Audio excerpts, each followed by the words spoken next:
It was in 2004, the fall of 2004, my second deployment to Iraq, when I was blown up. See, I was leading a night patrol, and we were going down a dirt road, and we had just left base, and I'd run over an anti-tank mine. Now, at that time in 2004, we were still learning about the capabilities of our enemies. And what they would do with these anti-tank mines is they would put them upside down.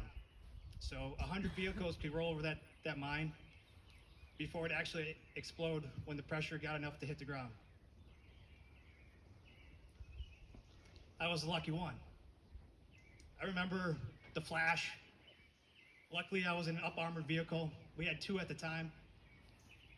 Had the vehicle behind me hit that mine, we would have taken a lot more casualties. I thought we were being ambushed because that was a tactic of our enemy at the time. They would take out the lead vehicle and then they would ambush the rest of the vehicles on the sides. So because I couldn't see anything, because of the dirt that had flown up, I exited my vehicle and I attacked the berm.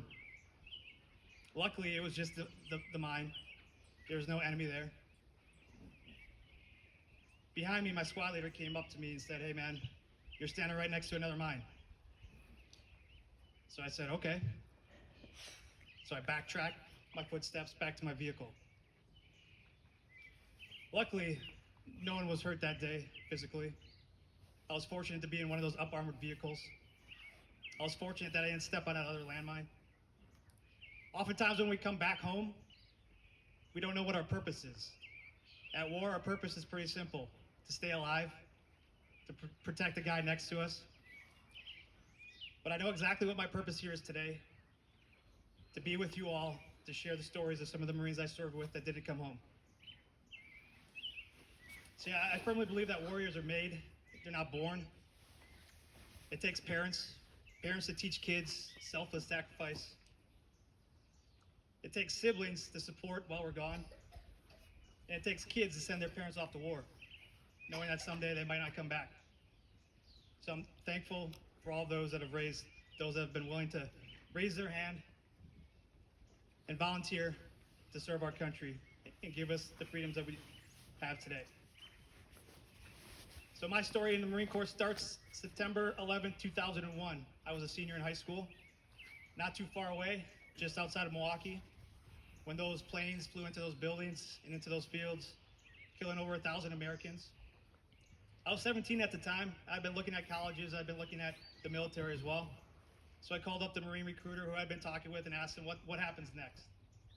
He said, "Well, we're probably going to war."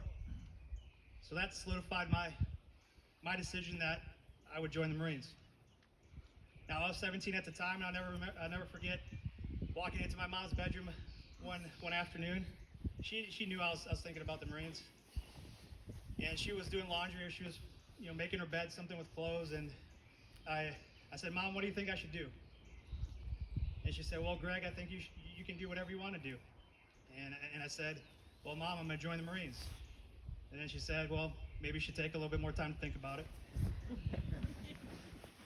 But ultimately, I was still 17 when I signed the papers, so that means my mom and dad had to sign with me. So when I graduated in June of 2002, I was off to Marine Corps Recruit Depot, San Diego. Graduated boot camp, went on to infantry training at Camp Pendleton. Shortly after, I get my orders for 1st Battalion, 7th Marines out of 29 Palms, California. Now, 1st Battalion, 7th Marines was home to many famous Marines like Louis Chesty Puller, John Basilone, and 1-7 took part in famous battles like the battles of Guadalcanal, Peleliu, and Okinawa. In my generation of 1-7, we were about to cement ourselves in that history as we would be awarded the Presidential Unit Citation for our actions immediately and immediately after the invasion of Iraq. I was fortunate during that first deployment during the war that we didn't lose any Marines in my unit, or my company, Animal Alpha. But that would change my second deployment.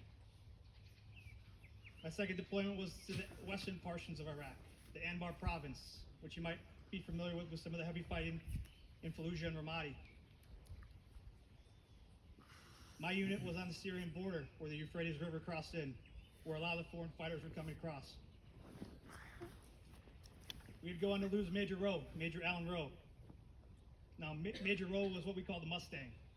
He was prior enlisted, who went on to become commissioned as an officer.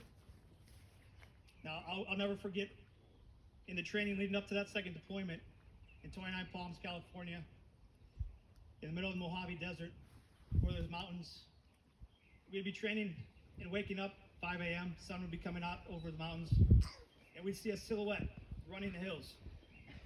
And as that silhouette made its way back to where we were, it was Major Rowe, already getting his PT in for the morning. And we thought 2 days into that second deployment, if he could be killed, we were in for a dogfight. For the next 7 months, we were. We'd go on to lose Corporal Ian Zook. Now, Corporal Zook came to us during that the lead up into the second deployment as well. He was a quiet leader. One of the other companies in our battalion was looking for some additional drivers. They were looking for volunteers. I raised my hand. Corporal Zook raised his hand. He ultimately got the job. He changed companies right before we left for that second deployment. I borrowed a DVD from him right before we left. I never got a chance to give it back to him. He was killed in action shortly after we got there on that second time.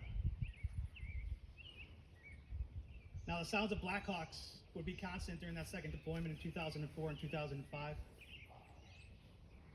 Anytime those Blackhawks fired up, night or day, didn't matter when, a line of Marines would be waiting on the wall for when that bird came back to take those Marines out of those birds and into the triage. We were fortunate many made it, but some didn't. Like Lance Corporal Neil Pesci, who was killed in action when his vehicle rolled over conducting combat operations. And Corporal Kevin Clark, whose squad was ambushed, first vehicle, but not before he took out 3 enemy fighters as he went behind a corner to protect his squad. So you see, for those that have served and lost, every day is Memorial Day. Now, my third and final deployment back to Iraq, back to the same spot in 2006. Things that drastically changed, and I'd like to think because of the sacrifices we made a year prior. We were now embedded in the towns with the locals, which created better communication, cooperation with the Marines and the local leaders. But we still lost some Marines. We lost Jeremy Long, killed in action August 10th, 2006, while conducting combat operations in Zela, Iraq. Fortunately, I was able to come back home after 3 times and said that was enough.